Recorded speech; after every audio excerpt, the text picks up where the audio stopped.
नमस्कार मंडळी, श्री स्वामी समर्थ. अवधूत चिंतन श्री गुरुदेव दत्त. धनलक्ष्मी कुबेर यंत्राची पोटली मी घेऊन आलेली आहे. ही पोटली मला पूजेच्या पूजेच्या साहित्याच्या दुकानात भेटलेली आहे. ही पोटली मला 100 रुपयात भेटलेली आहे. त्या पोटलीत मी अजून काही साहित्य टाकलेले आहे, ते सगळे दाखवणार आहे तुम्हाला. आणि पोटलीची पूजा करायची कशी ते पण सांगणार आहे. सगळ्यात पहिल्यांदा तर मी गणपतीची बाप्पांची पूजा करून घेतलेली आहे. नंतर श्री स्वामी समर्थांची पण पूजा करून घेतलेली आहे. नंतर कुलदैवतांची पूजा करून घेतलेली आहे. बघा, लक्ष्मी मातेला लाल कलरचं फूल घ्यायचं आहे. लक्ष्मी मातेला लाल कलरचं फूल अत्यंत प्रिय आहे, म्हणून लाल कलरचं फुलाने आपण लक्ष्मी मातेची पूजा करायची आहे. सगळ्यात पहिल्यांदा तर बघा, सुपारी त्याच्यामध्ये आलेली होती. 1 कवडी आलेली होती. 5 कवड्या मी स्वतः टाकलेल्या आहेत. गुंज आलेला होता, 1 मोती आलेला होता आणि 1च गोमती चक्र आलेला होता, तर मी 2 टाकलेली आहेत. इलायची मी स्वतः टाकलेली आहे. पावलं त्याच्यातच आलेली होती. 1 कॉइन आलेला होता लक्ष्मी मातेचा. कमळगट्ट्याचे बी मी टाकलेले आहे. चावी त्याच्यात आलेली होती आणि हळकुंड मी टाकलेले आहे. आणि ही पिवळी मोहरी टाकायची आहे आपल्याला त्या पोटलीमध्ये.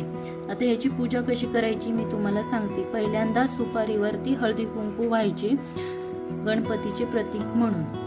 तशी तर आपण इथं पूजा केलेली आहे गणपती बाप्पांची, तरी पण इथं करायचे आहे. हळदी कुंकू व्हायचे आहे सुपारीला. नंतर सगळ्या वस्तूंना हळदी कुंकू वाहून अशी अगरबत्तीने ओवळायची आहे.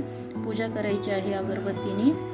आणि बघा, ह्याची पूजा आपण कधी करू शकतो. धनतेरसला, लक्ष्मी पूजेच्या दिवशी या सगळ्या वस्तू अशा ठेवायच्या आणि पूजा करायच्या आपल्याला.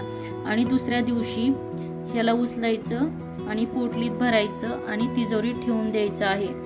बघा, आणि मंत्र कुठले म्हणायचे ते सांगते तुम्हाला. गणपतीचा मंत्र म्हणायचा, परत आपल्या गुरूंचा श्री स्वामी समर्थांचा मंत्र म्हणायचा आणि कुलदैवतांचा मंत्र म्हणायचा आहे. नंतर लक्ष्मी मातेचा मंत्र, लक्ष्मी माता आणि नारायणांचा मंत्र म्हणायचा आहे.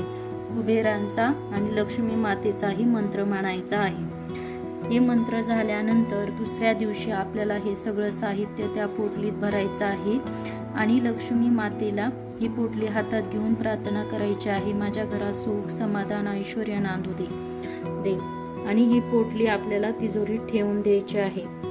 तर तुम्हाला माझी ही पूजा कशी वाटली प्लीज सांगा. पूजा आवडली असल्यास लाईक करा, कमेंट करा आणि शेअर करा.